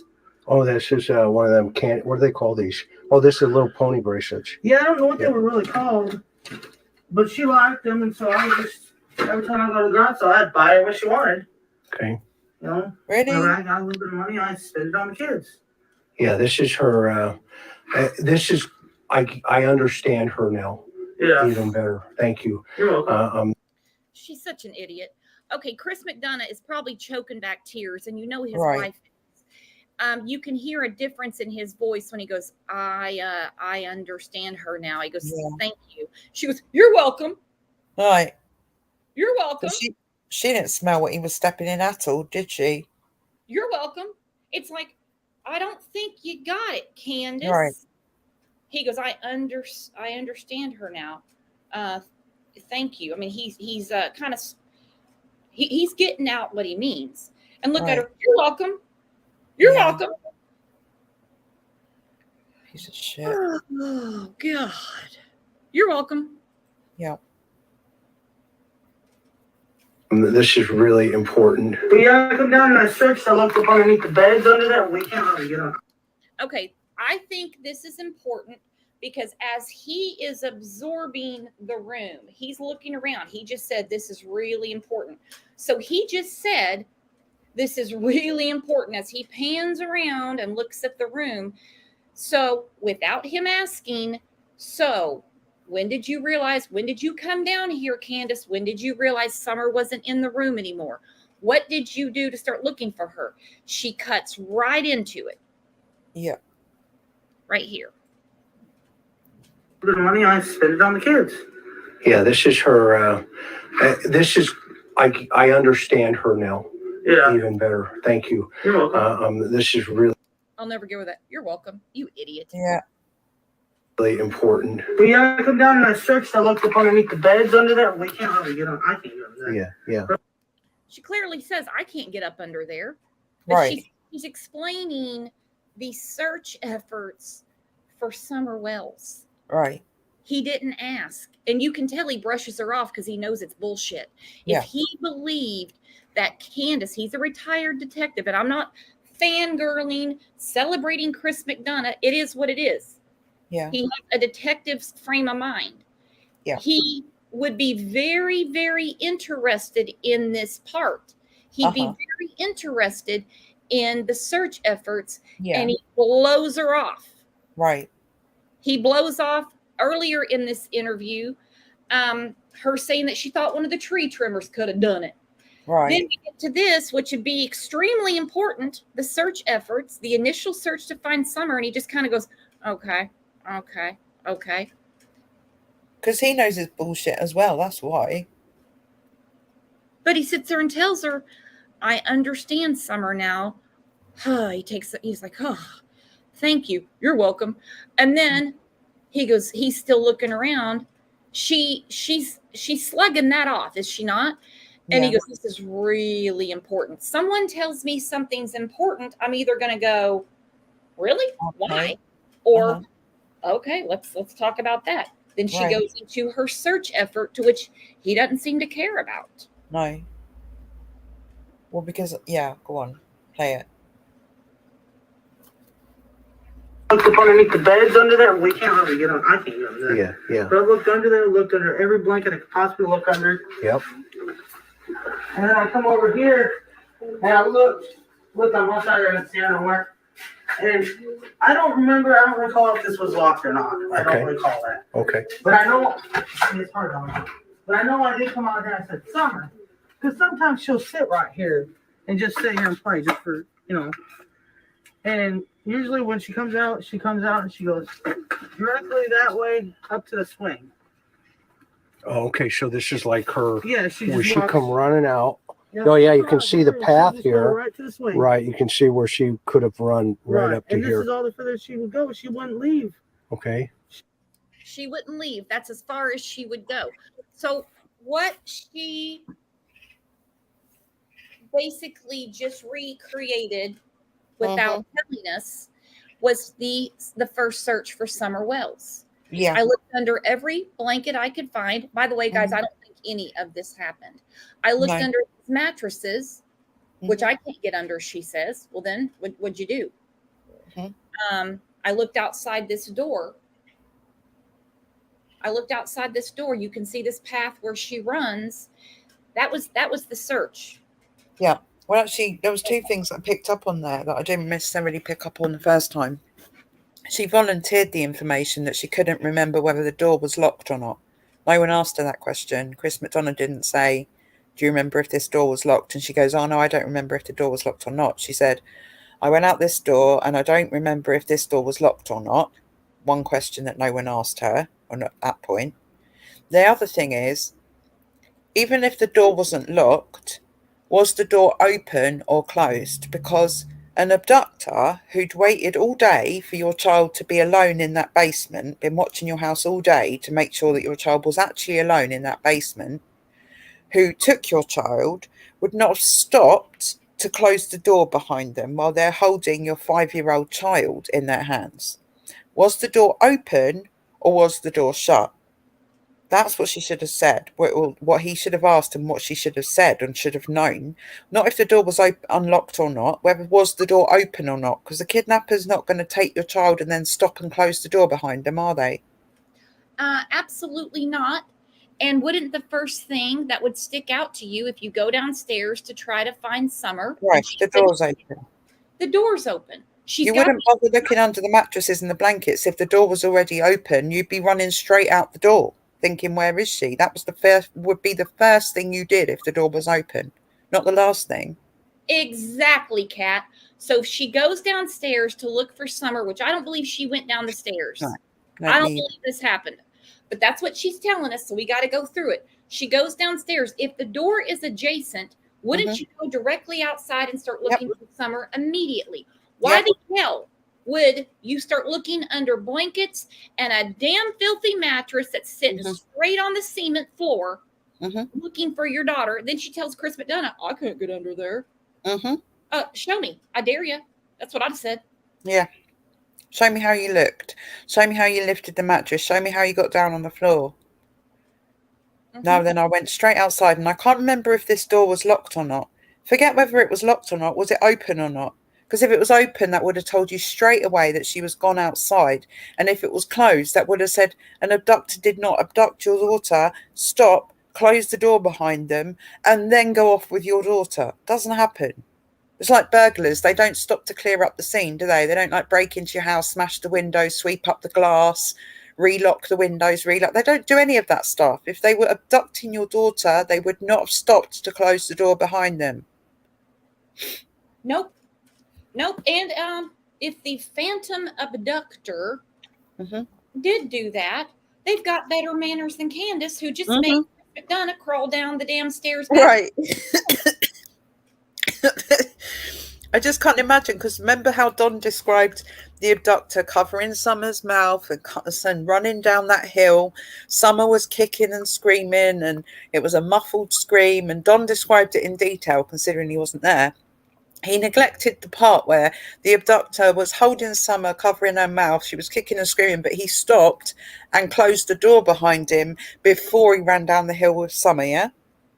Nah, not buying that at all. And as if that recreation didn't scare the hell out of me. Molly J said, most important detail, and she can't remember. But here's the thing about this interview with McDonough. She volunteers all this information, but skates around what he really asks. Yeah. She doesn't answer the question that he actually asked. She volunteers a hell of a lot more information than she actually needed to, or was warranted. She throws out more speculation than, well, me. More than me. Candace speculates more than I do. Right. Tracy just popped in. Hey, Tracy, what's up? Hi, Tracy. It is so maddening to me when she makes, and she's never changed it. The last people to see Summer is all three brothers. Okay, all three. Remember that, all three. It wasn't just one brother. All three. Wasn't just two. All three. They are lined up at the table, watching something on TV, playing a video game, whatever, because that changed too. All three lined up. I think those boys were made to sit there. I do believe her on that. I think they were made to sit there. Summer goes in the house. She says, watch Summer. She goes in. She yells, Summer, Summer. And I can just imagine that voice, because I have a feeling Summer heard Summer, Summer a lot. Yeah. When we get to the search, I looked under every blanket. Every blanket I could possibly look under, she said. Like, there's that many blankets that it would take you maybe 15 minutes at least to look under just the blankets. She's ridiculous. She's made, honestly, the whole thing is made up. And this is going back to what I was saying earlier. You can tell, well, I can tell that Candace doesn't have feelings of love and desperation and all of this for Summer, because she can't even tell the truth about what happened on that day. And that's not showing love and concern for your daughter, who's now been missing for almost 15 months. She got the hell out of Dodge. Yep. If your daughter's been abducted, you would be in hopes, high hopes, never give up hopes that she will be returned. Exactly. To her home. But you're not even there. Nope. And then her father is sat in jail writing letters to the abductors 13 months after the disappearance. Because that's going to work, isn't it? What do These you know? people have not got the brains they were born with. I'm sorry. What do you know? What do you know? They obviously have something somewhere, because we're going on 15 months, and I mean, not even a child endangerment charge. No. What we have is Genius Pruitt sitting there half cocked, going, "Well, if you'd like to help out, we take applications." Right. No, I didn't ask for a job. I've got a job. I want you to do your job. I want you to Exactly. do your job. And if you're not equipped to do your job, I want you to reach out. I want you to reach out. And I want you to say, it's time for a task force in Hawkins County. We need to get to the bottom of this. It's been long enough.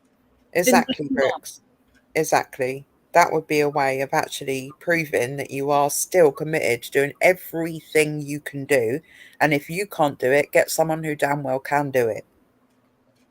Or get a group of people that damn well can do it together to do it. I have to ask for help quite often, believe it or not. I don't remember how to do this. Can somebody remind me? I wouldn't sit there and admit on WJHL, Yeah. 2-part interview, I've never handled a case like this Exactly. before, and then say, if you can do better, fill out an application. No, Right. asshole. You just said you've never handled anything like this before. Exactly. Get someone who has handled something like this before to take over from you then. Get someone who can get it done. Set up a task force of people that have investigated stuff like this before and have had success before. You know, come on, pull your fingers out. Why not? Why not? Why not? So we go through Candace, who shows us the first search efforts, right? She knew she was just gone. Boys were the last to see her. Conveniently for her. I was just getting ready to say that. Mhm. I was getting ready to say that exactly verbatim. We're Together, cat. just, in tune, me and you, hive mind and all that. Convenient. How convenient. So the boys are the last to see her. So the whole theory, just to me, you guys can have, we agree to disagree. So to me, placing the boys as the last people, all three lined up at the table to see Summer, she wouldn't say the boys were the last to see Summer if she's protecting them. Right, exactly. If she's protecting them, the boys would have been, oh no, they were out playing in the yard. They didn't want to play with their sister that day. They didn't even know anything was going on. So that theory's out the window for me, just based on that. They knew something was going on because she said, so I sent them down the creek because I thought that she'd been abducted. So I sent them down the creek to look for her. Really? That's what you do to your other children when one of your children you believe has just been abducted. Yeah, okay, Candace. Sure you do. Sure you do. In Candace's world, when everything's make-believe. Right. At this point, could she even tell the truth? Does she even know the truth? Well, she just doesn't have the metabolism for it, unfortunately. She's messed up my metabolism, that's for sure. So we go to a few weeks out, and even with that stellar story that she gives, Shelley Smitherman at the time was the assistant special agent in charge. I don't know where Shelley went. But she gave a synopsis of what's going on to WJHL, and then it's on Twitter where she explains the problem with nothing going on in this case. I would love to know why she's not on the case anymore, and I'm going to assume, I'm just assuming, that they figured out very fast and didn't need her anymore because they realized there was no abduction. Right. Okay. Because she went away. But this is what she told us July 13th of 2021. The ones that I've been involved in, typically on an Amber Alert, and the ones that I've been involved in since I have been over this program, within a couple of days, we have a tip or a lead or have an idea. Okay, so the Amber Alert for an abduction, okay, she's over that program, she explains. Okay. That's why I'm assuming that a little bit after this they had ruled out an abduction, because we never heard from her again. Right. She wasn't needed to investigate this anymore Okay. because there's no abduction. Does that? Right. Okay. Yeah. Okay. That makes sense. Yeah. I might be reaching too much. If they've been abducted, if they may be left into the woods, somebody saw something that leads us, hopefully, to get an answer to where the child went or if they were taken. We're going to have some tip or lead. And that is the frustrating part for law enforcement in this case and for the public. We will continue to investigate and search for Summer. In the public side, there may not be as much media attention given to this case, but that does not mean that we stop what we're doing. We will continue to use every resource we have that we can utilize to try to find Summer. Okay, so that was, hang on. I'm going to go back to what she says at the very beginning. Okay. Well, she explains there's a problem. Things aren't good in the hood. We have no lead. This Right. was weeks after, and now we're almost 15 months later. Yeah. What the hell happened to Summer Wells? Typically on an Amber Alert and the ones that I've been involved in since I have been over this program, within a couple of days, we have a tip or a lead or have an idea if they've been abducted, if they may be left into the woods. Somebody saw something that leads us, hopefully, to get an answer to where the child went or if they were taken. We're going to have some tip or lead. And that is the frustrating part for law enforcement in this case and for the public. We will continue to investigate and search for Summer. In the public side, there may not be as much media attention given to this case, but that does not mean that we stop what we're doing. We will continue to use every resource we have that we can utilize to try to find Summer. And they've said that from the beginning. We'll continue to use every resource we have. Mm-hmm. We can't be out of resources. We can't be out of resources because they haven't tried a task force. Right. They haven't just given the case to the FBI. No. Well, the FBI, was they not only involved in as far as the card unit? Or were they involved more than just the card unit? From what I understand, just the card unit, and I need to go back to it. I need to find the show. I did an entire show about the card unit to where they said, even if there's not an abduction, we will still stay involved if they want. Right. If they want us to. Okay. Yeah, I remember that actually. Lip Lock No More says, I'm late again. May I have a hall pass? Demerits for Lip Lock. No, she's good. Absolutely. No, I'm joking. All right, you can have a hall pass. Just this once, though, mind. I just think it's very, well, I forget it. I have no adjective. Candace has always stuck to the boys were the last to see Summer, the basement, blankets, the mattress. Yeah. Why are those the things that she doesn't forget? Mm-hmm. And probably because maybe those things are the only things she knows for a fact she actually did on that day. Because she actually did look under every single blanket that she owns rather than figure out was the door open or closed, was the important stuff. She did actually look under those blankets. She did actually crawl down on her hands and knees and look under a mattress instead of running straight out that door and trying to find her daughter.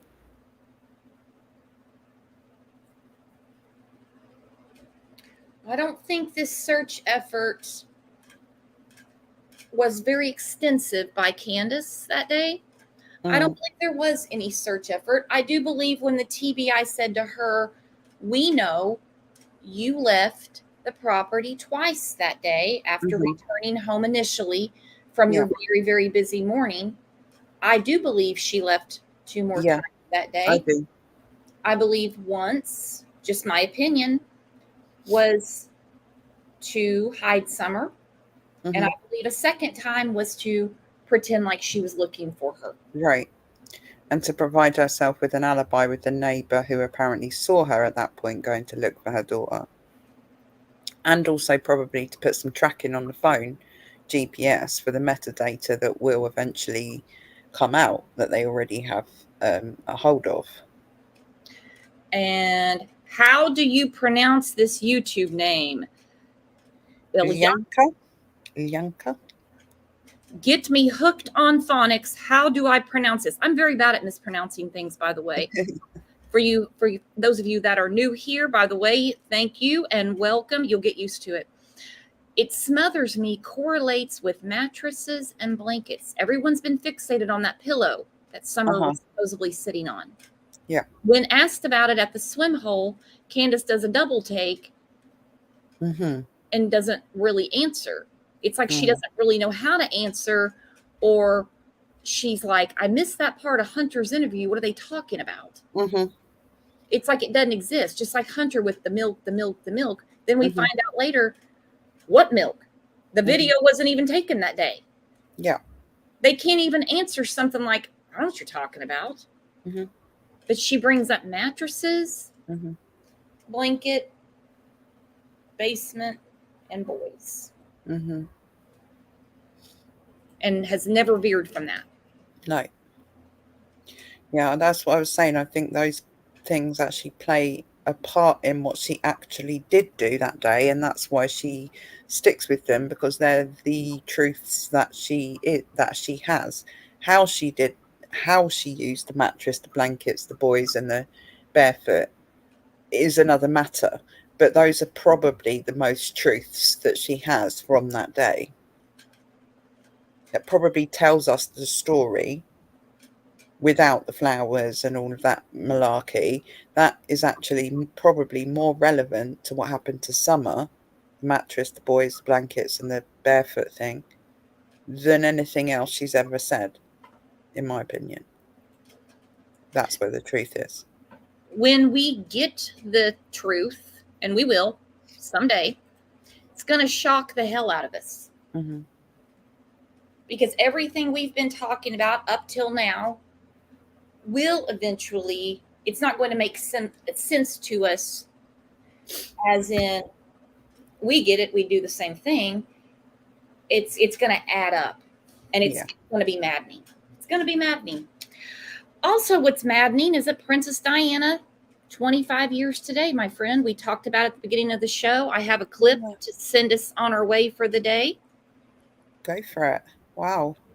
Isn't that crazy? I got chills this morning when I saw it on the news. Yeah, when you were saying about it earlier, I was like, wow, I remember exactly what I was doing on that day at that time. It was really crazy.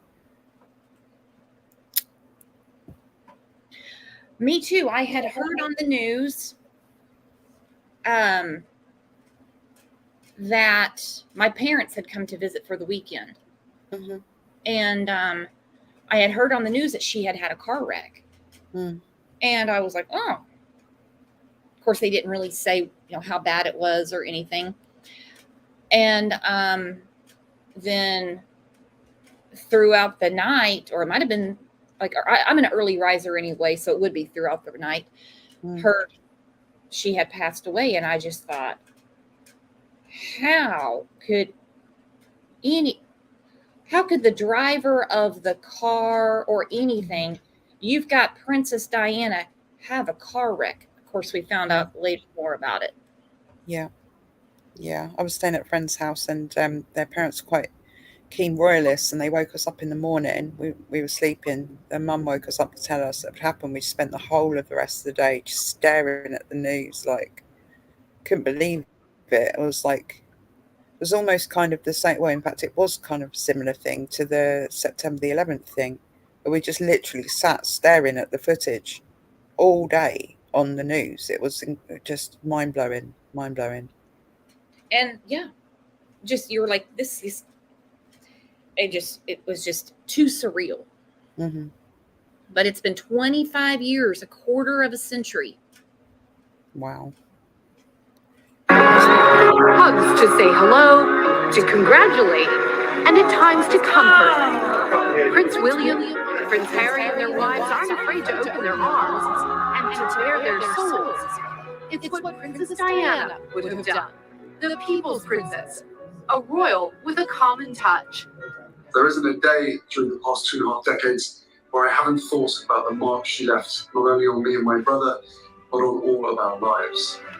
Diana was just 19 when she agreed to marry Prince Charles, at the time one of the world's most eligible bachelors. Their fairy tale wedding in 1981, a global spectacle. 750 million people tuned in to see the dress, the carriage ride, the kiss on the Buckingham Palace balcony.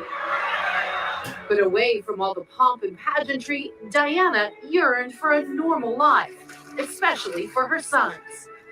Back then, Ken Wharf was the bodyguard for Princess Diana, Prince William, and Prince Harry. From day one, she would take them to school. She didn't want them tutored in a room in a palace. She wanted them to be out with their own peer group, going to burger bars and shopping in the street and going to theme parks, because this is exactly what their own friends did. And exposing them to another side of Britain, taking them to homeless shelters. Prince William wrote about it in June, saying, "I was 11 when I first visited a homeless shelter with my mother, who was determined to shine a light on an overlooked, misunderstood problem." Diana opened the country's first AIDS unit, famously shaking hands with one of the patients, determined to break the stigma of HIV/AIDS, and campaigned against landmines. Yeah, I'm really trying to highlight a problem that's going on all around the world. Causes her children still champion today. Prince Harry visiting Angola in his mother's memory 22 years later.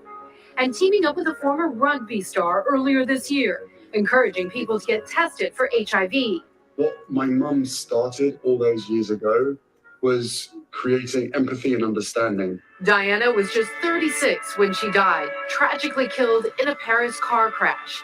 The Queen paid tribute in a rare live message from Buckingham Palace. I admired and respected her energy and commitment to others, and especially for her devotion to her 2 boys. I, for one, believe there are lessons to be drawn from her life and from the extraordinary and moving reaction to her death. Her legacy alive today, especially in her 2 sons, promoting mental health, opening up about their own struggles. I think when you are bereaved at a very young age, anytime really, but particularly at a young age, I can resonate closely to that. You feel pain like no other pain. Now, a quarter of a century after her death, Diana's vision of a modern royal family endures. Her legacy lives on, I think, in the way that the royals now conduct themselves. It's a generational thing. I think the royals are now more touchable than they were in the last century, of course, because of the times that we live in. But that's also the Diana effect. The Diana effect living on in her sons and their children, and in generations to come.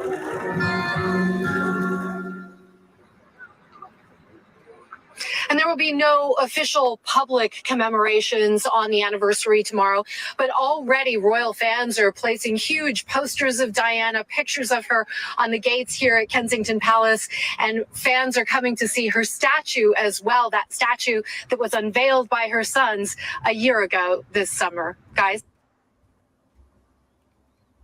So sad. Really, really sad. And yeah, I mean, thank goodness for William and Kate, really, because if the young people of this country have got anything to look up to now, it is them too. I mean, I'm sad to say about Harry and Meghan, because obviously there's been difficulties with them. Personally, don't have anything against them, but you know, if the royals are going to go anywhere, it's got to go to William and Kate, not to Charles and Camilla. I'm sorry. No. Disaster. Some people were coming in saying, "Why are we talking about this?" I thought we were talking about summer. Sorry. So you're coming in late. We have just finished our discussion about summer, so you'll have to catch it in the replay. There's something going on with notifications, but yeah, it blew my mind when I saw it on the news this morning. I was like, 25 years. Yeah. Wow. Yeah, I'm feeling quite old now. You said that. Wow. But what a legacy, eh? What a legacy. Not everybody puts their stamp on the world their small town or anything. So when someone does, it's, Yeah, something to talk about, especially when it was so selfless as well. It wasn't because she was a member of the royal family that she had to do those things. She did it because that was where her heart was, and what she felt in her heart was right. And quite often what she felt in her heart and the things that she did went directly against the wishes of the Queen and even Charles, So for her to have done everything and accomplished everything she did in her short life, I think, her sons are really a testament to her rather than him. 100%. 100%. Well, Kat, I so much appreciate you coming up and having an awesome conversation about summer. We have a bunch of new people in here. Don't forget to hit the sub button, and don't forget to also sub Kat's channel, Kat's Crime and Coffee. She did a 6-part, I call it a documentary about summer. I do. It's wonderful. Absolutely wonderful. You have to check it on her channel. Probably going to go through it again soon, because the way you broke down pivotal moments in the case of Summer Wells, spectacular. Thank you. And thanks for having me up, Brooks. It's been an absolute pleasure. I've missed you so much. And thanks to everyone in chat. It's been really nice to chat with you again. I'll catch you in Discord in a bit. Yes, you will. Yes, you will. All right. Talk later, hon. Bye. Bye, babe. And we're going to be back. What time is it now? It's 11 o'clock my time, in about an hour and a half, talking about Michael Vaughn. I will be doing another show on Kylie Rodney. I don't know if it's going to be later this afternoon, guys, or if it's going to be tomorrow, because I have a lot of stuff to put together for it. Bear with me. Lots of irons in the fire. But don't forget, come back. We're pretty much live every day, sometimes 2 or 3 times a day. We will see you guys back here at 12:30 Central Time, and I'll catch you in between shows and after on Discord. As always, you guys are the best chat and the best community on YouTube. I will see you soon. Bye-bye.